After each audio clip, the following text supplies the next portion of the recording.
Hola todos! Hello everyone! Welcome to the introductory lesson on Spanish. This lesson will help you gain some insight on the Spanish language and culture of Latin America. This lesson is aimed for ages 9 and up. Before we get started on the lesson, I'd just like to give a brief introduction of people who created this lesson. To introduce myself, hi, my name is Emily, and I'm an upcoming sophomore from San Francisco, California. I love playing guitar, painting, and playing soccer. In school, I've always loved going to Spanish class and learning the new things and the new topics. Along with learning Spanish, I love math and biology, and I think those are really interesting subjects. And I hope you guys enjoy the lesson that Elin and I have created for you. Hi guys, my name is Elin and I will be presenting this Intro to Spanish presentation with Emily. A little bit of background about me: I've been learning Spanish for 3 years and next year I'm taking Spanish 4. I love the Spanish culture and I love learning the language, and I really hope you learn something in this presentation and it will motivate you to learn more about Spanish or continue your study of Spanish. Now, with that being said, I'd like to give you an overview of the lesson and what you should expect from this lesson. In this presentation, you will gain some insight on the culture and life of Latin America. You'll also learn about where Spanish came from and how significant it is to the world. You'll also be learning some Spanish words that are fundamental for you to begin your journey on learning Spanish. In addition to the lesson, you will also have many opportunities to engage in fun games and activities. To give you some insight on what you'll be learning in this lesson, we have grouped up this lesson into 4 sections. The first section being the topic of where Spanish came from and where Spanish is mainly spoken. In the second section, we'll be focusing on some simple vocabulary to help you get started into saying your first Spanish words. In the third section, we'll be discussing what culture is like in Latin America. You'll see how they celebrate their culture and what they do that makes them unique. And in the fourth section, it will be a section of activities and games for you to engage in after you finish the lesson. Now, with that being said, we're going to be moving on to the first section. So the first section will be about the origin of Spanish. Spanish is mainly spoken in Latin America. They have this as their main language. And on the right side, you can see Latin America. And Latin America is actually lies below the United States. So look at the map on the right and see if you can distinguish any countries that you know or have heard of. And we'll be learning more about some of these prominent countries later on in the lesson. This is another map, but it's a bit more vague to show you how Latin America compares to other continents in the world. And it actually does take a large proportion of the world, which shows how Latin America and Spanish is quite popular. Want to know more about Latin America?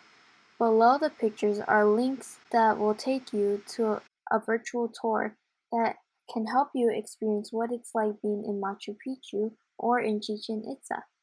In the first picture, it shows Machu Picchu, which is in Peru. And in the second one, it shows Chichen Itza in Mexico.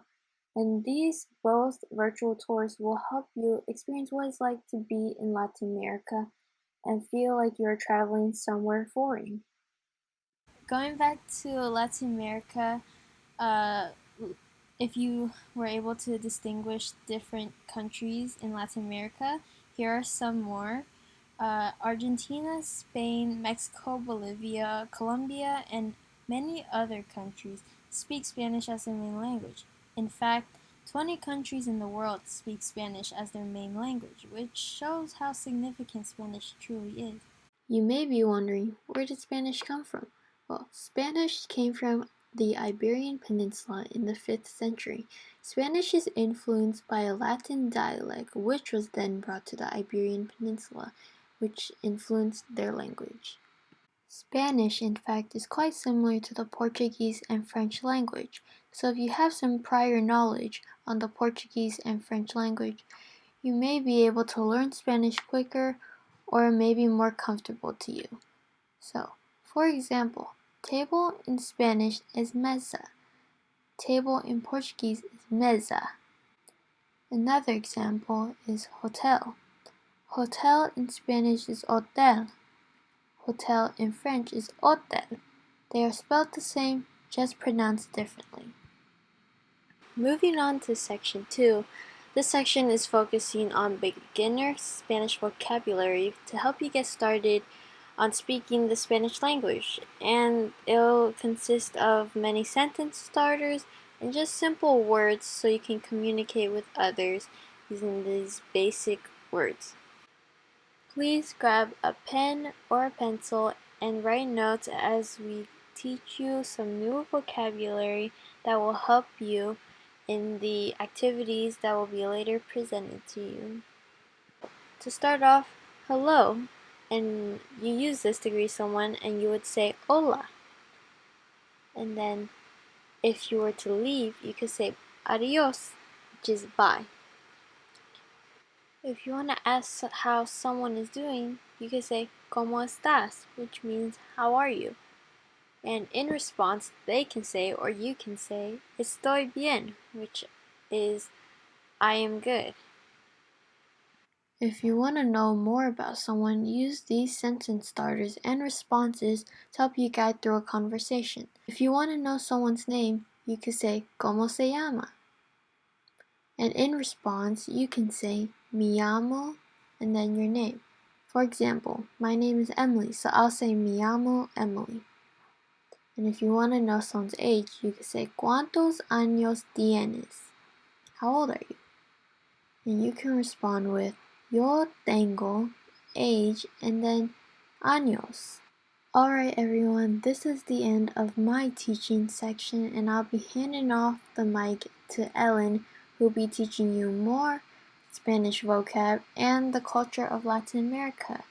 Hi guys, so I'm going to be extending on what Emily was just talking about and continue introducing some basic vocab. So these 4 words listed here are very important phrases.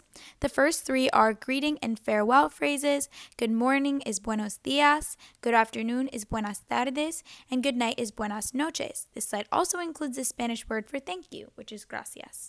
Next, I want to introduce some question words to you guys. These words are really important when you communicate with other Spanish speakers. These words will help you create questions to ask. What is qué? Who is quién? When is cuándo? And where is dónde? Continuing on with question words, why is por qué? Which is cuál? And how is cómo? So the next section we will be covering is Spanish culture. Spanish and Latin American cultures are very rich in heritage and traditions, so I'm super excited to teach you about this stuff. So sports is a big thing in Spanish-speaking countries. The most important sport, though, is soccer, which is called fútbol in Spanish. Fútbol is a national sport of Spain, which is home of the amazing FC Barcelona soccer team, which includes players like Messi and Neymar. Also, Latin American countries take a lot of pride in their soccer teams and celebrate with huge parades if they win games. Here's a video with some match highlights from a soccer game between Uruguay and Portugal. Something that is also very important to many Latin American countries is religion. Since Latin America was colonized by countries like Spain and Portugal, they adopted their language, religion, and some of their culture. For example, most Latin American countries speak Spanish and are Catholic. Catholicism is the main religion in Latin America, and most of the population incorporates religion into their daily life. For example, they often light candles and pray to God and saints for special favors. Here's a cute little picture of a nativity that a Latin American family set up. Most Latin American families set this up in their house because it represents Jesus and his family and the people who visited them at his birth. I'm so excited to talk about this slide because Latin American festivals are super big, elaborate, and fun. They have huge parades with dancers and singers on the streets, and there is so much color everywhere. Many of these big festivals are held during Holy Week, Easter, the Day of the Dead, which is called Dia de los Muertos, Independence Day, and New Year's Day. This is a picture of a woman's super cool makeup and hair during the festival of Dia de los Muertos, or the Day of the Dead. Dia de los Muertos is a Mexican celebration to honor the dead. Families make something called an ofrenda, which is like a little shrine for the deceased family members.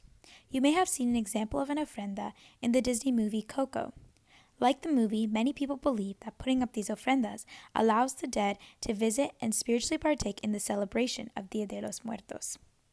Here are some more Dia de los Muertos traditions. Many people make food offerings and offer bread called pan del muerto to the spirits. They also create beautiful flower decorations made with marigolds and decorate their ofrendas with this. And finally, they make these amazing ofrendas like we talked about in the previous slide. Here's a song from the movie Coco, which is about Dia de los Muertos. Here's 2 pictures of some Independence Day celebrations. They light up beautiful fireworks and there are dancers on the streets dressed up in the colors of their countries. Here's a picture from a Holy Week celebration. As you can see, there are tons of people crowding the streets and a huge parade float depicting Jesus holding the cross. Well, that's all for the Spanish culture section. Here's an appendix that Emily and I have created. If you want to learn more Spanish or learn more about the culture, feel free to use these websites, videos, worksheets, exercises, and games. Thank you guys for listening. If you have any questions, please email me or Emily.